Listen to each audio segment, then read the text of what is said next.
Boa noite, família! É um prazer estar junto com vocês aqui nessa sexta-feira maravilhosa. No nosso programa Minha Família é Assim. Né, Luísa? É verdade. Ô, João Carlos, nós estamos, em alguns dias atrás, já falando sobre transtorno. Sim, é verdade. Oh, meu Deus, é um programa, às vezes, fica até pesado, né? Porque transtorno. Dá vontade a gente falar alguma coisa pra gente dar gargalhada, que é muito... Mas é muito tenso, né? Fica tenso, porque fala só de coisa ruim, Sim, né? mas é preciso. É preciso falar dessas coisas, mas não tem jeito de fugir, porque faz parte da vida do casal, né? Faz parte. E, de repente, a gente tá falando de um transtorno que você vivencia, ou que alguém que você conheça vivencia e que tá sofrendo isso, e você pode ajudar, não é? E você pode auxiliar. Então vamos sentar pra gente conversar. Vamos sim, Hoje, João Carlos, hoje nós vamos falar de um transtorno, chama pânico, João Carlos, transtorno do pânico. E é um transtorno também sofrido. Nós falamos sobre depressão, que é o transtorno do humor, dentro do transtorno do humor, depressão. Nós falamos sobre o transtorno da ansiedade generalizada, não foi? Sim. Nós já falamos sobre o toque, que Sim. foi a semana passada. E agora nós vamos falar sobre pânico.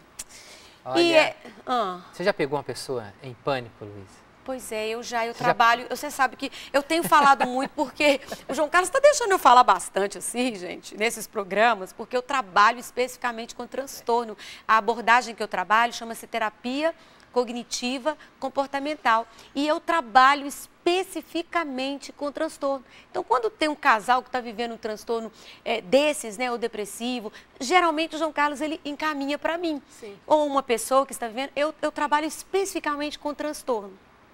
Por isso eu tenho falado muito aqui, né? Então eu trabalho com isso, eu vivo muito isso, né, João Carlos? Sim, com certeza. Eu vejo pessoas Eu tendo também a já crise. tive experiência também de ver uma pessoa assim, né? Em pânico. É muito triste, né? A gente perceber isso, a gente ver, né? Às vezes a gente não sabe o que fazer com a pessoa, né? Agora você imagina isso dentro de um casamento, né? O desespero que talvez o cônjuge tem diante dessa situação, o desespero que os filhos têm diante dessa situação, que é ver uma pessoa em pânico, né?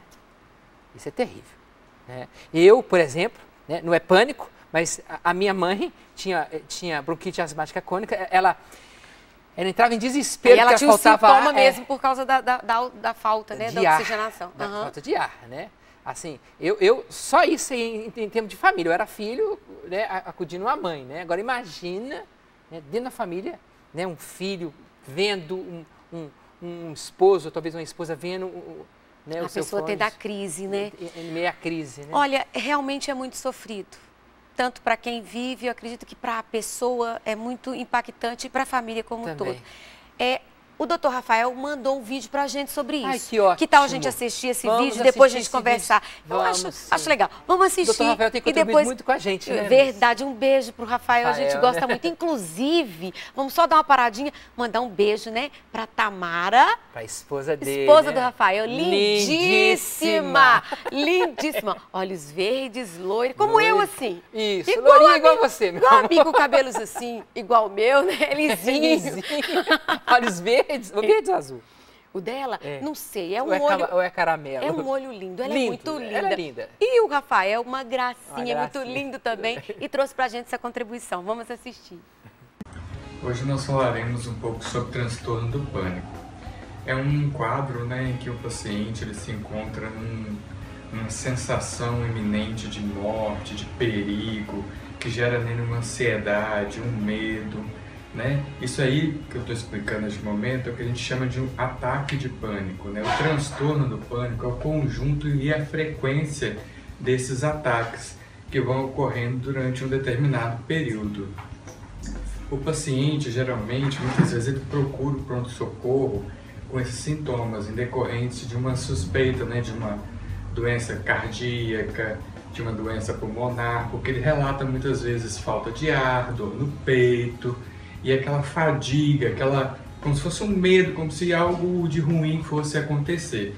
Geralmente as crises duram até 30 a 45 minutos, mas o período de maior intensidade é entre 10 minutos. No decorrer, né, se o transtorno ele não for bem tratado, bem acompanhado, pode evoluir para um quadro de agorafobia. o que que significa isso, né?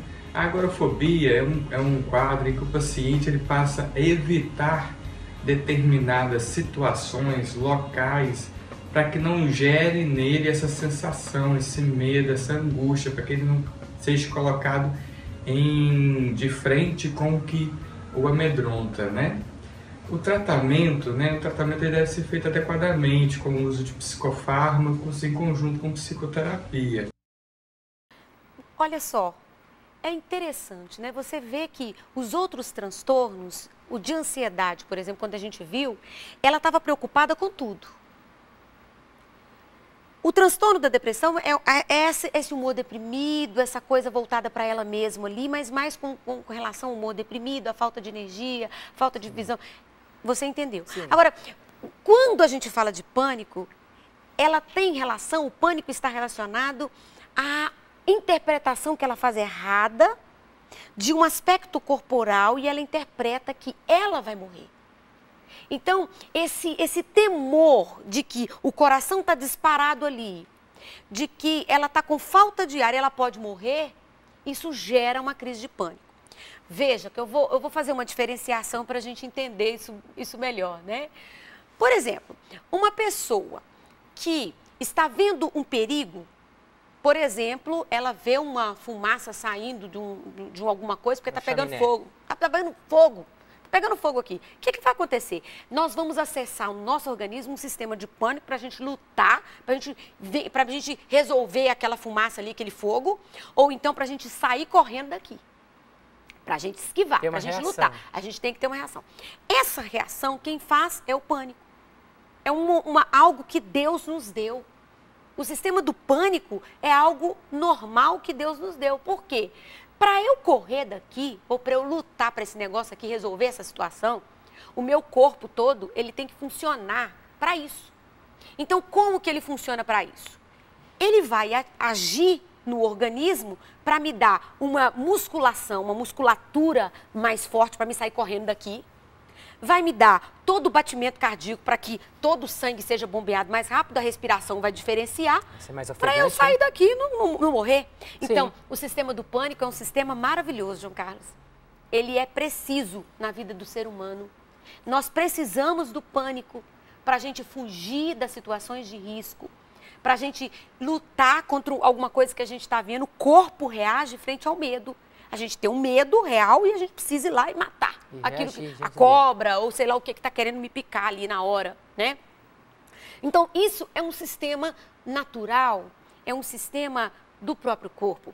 Agora, quando ele não tem uma fumaça saindo, não tem um bicho querendo me pegar, não tem nada acontecendo de anormal, e eu começo a interpretar que eu mesmo posso morrer, e meu coração começa a acelerar para me fugir. Fugir de onde? Para onde? Está dentro de mim o perigo. Eu é que estou interpretando de forma errada. E minha respiração começa a ficar acelerada para me sair daqui correndo. E minha musculatura toda fica enrijecida e eu começo a ficar fazendo isso aqui no meu corpo. Eu estou dando um sentido errado da minha percepção. É um alarme falso. É isso mesmo, é um alarme falso. Não tem perigo, eu não vou morrer, mas eu começo a acreditar que tem um perigo. Isso é verdade. Aí eu entro no transtorno do pânico, quando isso é prolongado na minha vida. Uma crise lá pode acontecer. Agora, se isso persistir, como o doutor Rafael falou, é o transtorno do pânico. E mais grave ainda é quando a pessoa ela deixa de sair, é chamado de agorafobia, é quando ela deixa de sair, deixa de ir naqueles locais também que ela passou mal, porque ela tem medo de passar mal, ela tem medo do medo dela. Ela está com medo, ela tem medo Ela associa o local com isso. Os medos e dela. Ela tem medo de passar mal e o que ela vai fazer se ela passar mal. Eu tive pacientes, você sabe que eu trabalho com isso, Sim. E eu tive pacientes que 25 anos sem sair de casa porque ela tinha crises e ela tinha medo de sair, porque se ela saísse, ela passasse mal. Agora, imagina que ela era casada e tinha filho. Nossa. 25 anos sem sair de casa. Ela não saía com o filho. O filho tinha 20 anos. Então, ela nunca saiu de casa com o filho. O esposo não podia sair com ela de casa porque ela não conseguia sair da porta para fora. Porque ela passava mal, ela tinha essas crises. E ela tinha medo de sair e lá ela passar mal. Então, o pânico... Normalmente as pessoas que têm pânico vão para o hospital assim, direto, porque esses sintomas parece que ela está morrendo, né? Ela acha que é uma questão do coração, um ataque cardíaco, alguma coisa que vai levar à morte, e ela vai para o hospital, porque às vezes precisa ir para o hospital mesmo. Sim. Né? Precisa ser medicada, né? Com às urgência. vezes precisa ser medicada com urgência. E a gente, na verdade, quem está iniciando não sabe se é uma questão do coração mesmo ou se é o pânico. Para a gente identificar, tem que fazer todos os exames, para a gente saber se é realmente uma questão emocional, certo? E olha só, vai aparecer para você, está aparecendo para você agora, uma imagem, né? E essa imagem é justamente dos sintomas do ataque do pânico. E essa imagem está aparecendo aí, olha só, falta de ar. Nós tiramos essa imagem da internet. Então, o primeiro sintoma que aparece para você aí é justamente a falta de ar. Todos são físicos. Sim. Suor frio, a pessoa começa a suar frio, formigamento. Ela pode escutar um zumbido assim no ouvido, um barulho. A pessoa fica tonta porque não tem troca gasosa adequada. Ela respira muito ofegante, muito rápido, e aí ela começa a ter a questão, por exemplo, da troca inadequada, o gás carbono, o oxigênio, não tem essa troca adequada, e ela começa a ficar tonta. Ela tem palpitação no coração, ela dispara, o coração fica disparado. E você está vendo aí, ó, dor no estômago, vontade de ir para o banheiro toda hora. Então, se a pessoa apresenta isso constante, esses sinais constantes, é sinal de que ela pode está tendo uma crise de pânico. E se ela continua o tempo inteiro, né, constante, como o Dr. Rafael falou, a ter esses sintomas, é porque ela provavelmente está tendo um transtorno do pânico. João Carlos, isso no casamento. Para quem vive e para quem está convivendo com ela. O que é que você pensa sobre isso? Olha, isso é muito angustiante, né, Luísa? Primeiro, para quem vive isso daí, né? É muito angustiante, porque primeiro, ela não quer viver isso, né? Ela não quer, ela não traz isso para ela, né? É uma má interpretação do que está acontecendo com ela. E por ela má interpretar isso, ela acaba entrando no desespero, né? Então, a pessoa não quer, né? E muitos, né, isso pode até levar até complicações físicas piores na vida dela, né? Então, uma pessoa não deseja isso, né? Acho que nem para ela, nem para ninguém, né? Então, há um sofrimento aí, pessoal, muito grande, né? Sim. Então, assim, isso, de certa forma, precisa ser verbalizado. Isso, de certa forma, precisa ser partilhado, né? Até para ela poder entender o que está acontecendo com ela. Então, acho que é necessário a pessoa que está vivendo isso, ela consiga partilhar isso, né? Principalmente com o seu cônjuge. Agora, em contrapartida, o cônjuge também tem que saber escutar, né? Não fazer más interpretações, não fazer julgamentos em relação a isso daí, porque ela sofre, a pessoa que está vivendo isso daí, né? E claro também que com o tempo, dentro do casamento, o cônjuge também vai sofrer com isso também, né? E dependendo do que for,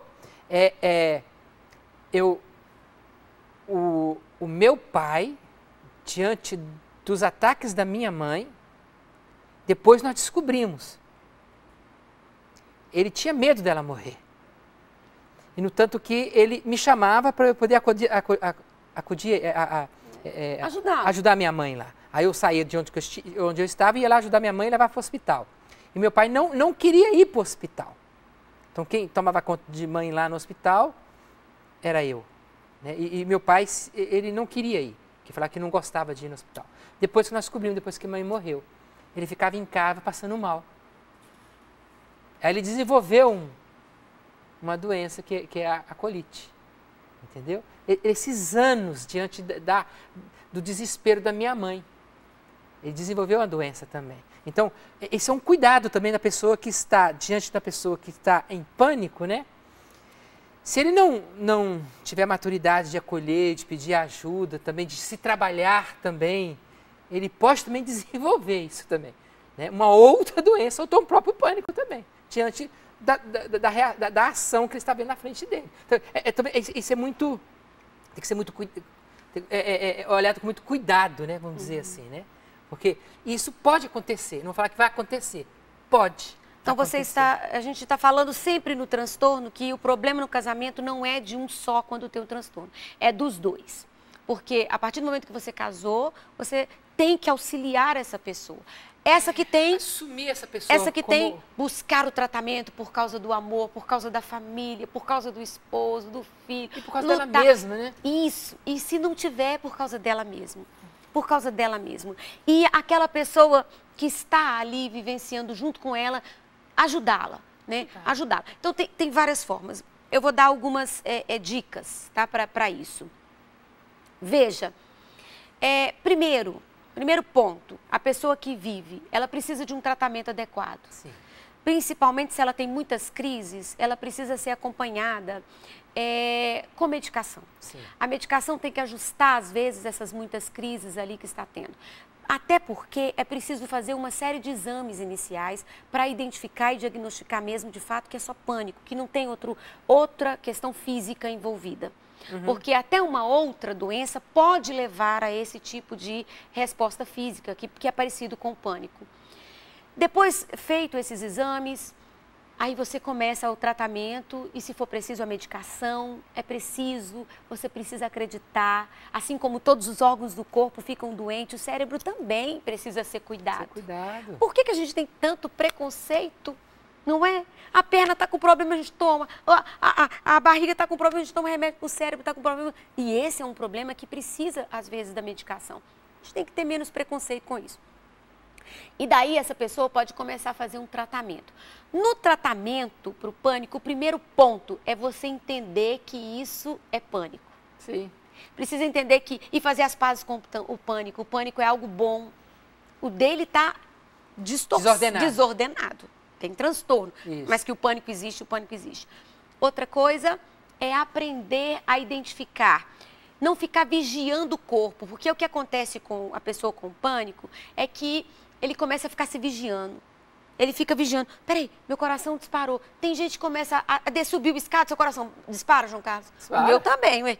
Precisa de mais força física, não é? Justamente. A pessoa, quando está com pânico, ela começa a sentir que o coração está disparado, ela começa a achar que está morrendo. E aí é a hipervigilância que ela fica. Então, diminuir isso, relaxar, porque se tiver que morrer, vai morrer. Vai morrer, né? Não tem jeito. E a morte não vai pedir licença, não. Então, não fique vigiando a sua morte. É melhor vigiar a vida. É viver, olhar para a vida do que ficar vigiando o tempo para morrer, não é isso? E outra coisa, é assim, João Carlos, é a mudança de pensamento. Se essa pessoa começou a ficar pensando muito nisso, ela precisa deslocar esse pensamento, mudar esse pensamento. Se tiver que morrer, morre depois, ou morre na hora que tiver que morrer. Ela vai ficar escrava desse tipo de reação. E se por acaso essa pessoa começar a passar mal, ela precisa ter essa crise, ela precisa aprender a respiração diafragmática. A respiração diafragmática. Porque se você for olhar um bebezinho, ele respira aqui, é no abdômen, é no diafragma, não é aqui em cima. Essa respiração ela é curta, ela tem pouca troca gasosa. Então, a gente tem que respirar aqui, no diafragma. Então, é importante você fazer um acompanhamento para você fazer essa respiração diafragmática. E aprender o relaxamento, porque o relaxamento físico nessa hora ajuda muito. Olha, tem muitas pessoas que indicam yoga, viu, João Carlos, para isso. Fica indicando yoga, fica indicando esses tipos de coisa. Eu não estou dizendo mal, mas eu prefiro indicar algo que é próprio.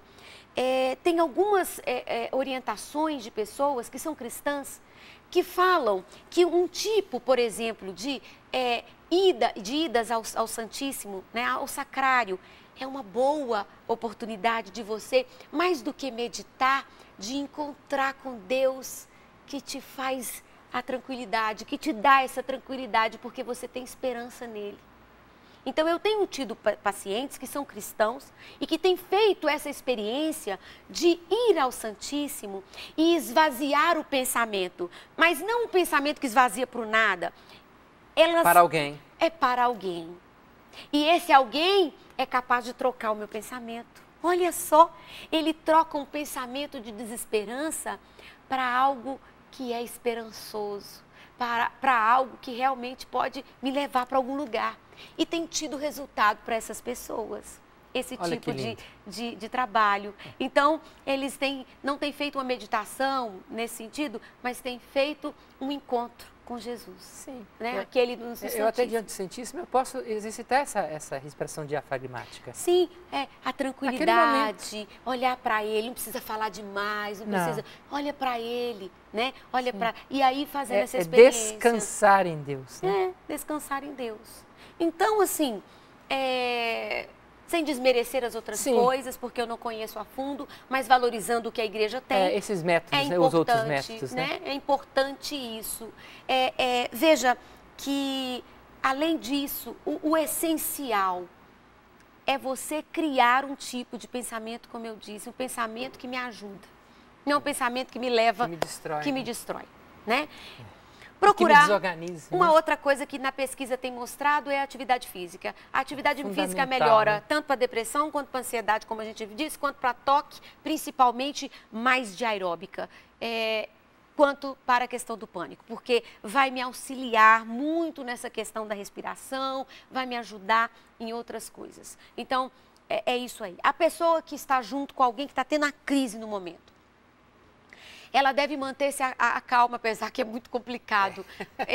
Porque olha, é um exercício, tá, Luiz? Ela não vai morrer, ela não vai morrer. Isso é exercício. É uma crise que ela está tendo. Então, peça a ela para respirar de forma mais tranquila. E a gente faz assim, João Carlos, respira em concha. Põe a mãozinha. Sabe aquela coisa antiga de respirar dentro de um saquinho? Pois é. Aí pede a pessoa para respirar aqui, porque limita o campo de respiração dela. Respira pelo nariz e solta pela boca, devagar, né? E aí ela vai conseguindo fazer essa troca gasosa mais adequada, viu? Diminui a tonteira e a crise é rápida, ela passa muito rápido. Então aguarda isso, né? E tenta mudar o pensamento. Sabe aquelas palavras que você disse, aquelas frases que a pessoa tem que andar? A terapia cognitiva usa isso. São frases que ajudam, que a pessoa não consegue pensar nada na hora, que fica confuso. Se ela tiver um papelzinho com frases na mão que ajudam, é bom, sabe? É bom. E a pessoa que está do lado pode auxiliá-la nisso. Sim. Tá bom? E aí, se ela estiver fazendo um tratamento, ela tomar a medicação naquela hora que ela foi instruída a tomar. Sim. E fazer a terapia para ela mudar esse conceito de que ela vai morrer, de que o mundo é perigoso. É verdade, Luísa. E diante da família, né, que vive tudo isso daí, né, o companheirismo, isso é muito grande, né? É importante nesse momento, nessa hora, né? A pessoa se sentir que ela não está sozinha, não está sozinha no seu desespero, né? Que ela tem alguém, né? E a pessoa que está vendo que está ali do lado da pessoa que está sofrendo, né? Ela tentar exercitar isso, né? Né? Eu costumo falar assim, alguém tem que ficar tranquilo agora nesse momento. Eu trouxe só a imagem rapidinha para mostrar, você vai ver aí 2 cérebros. De um lado, você tem um cérebro normal, que é esse mais amarelinho que você está vendo aí agora. E nós temos do outro lado um cérebro que está com pânico. É um tipo de imagem, João Carlos, de pesquisa que é utilizada, que é o SPECT, tá?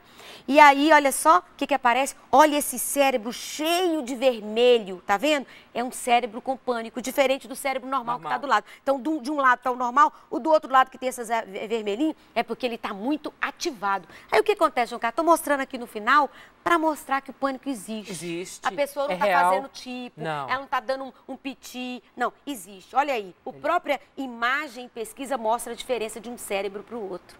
João Carlos, acabou o nosso programa. Acabou, né? Ah, que pena. Mas você pode pedir, né? A bênção para a gente. Pedir a Deus ajuda. Ajuda diante desse tanto de coisa que a gente falou aqui, né? Tá falando. Olha, você que está em casa, né? Você que está aí,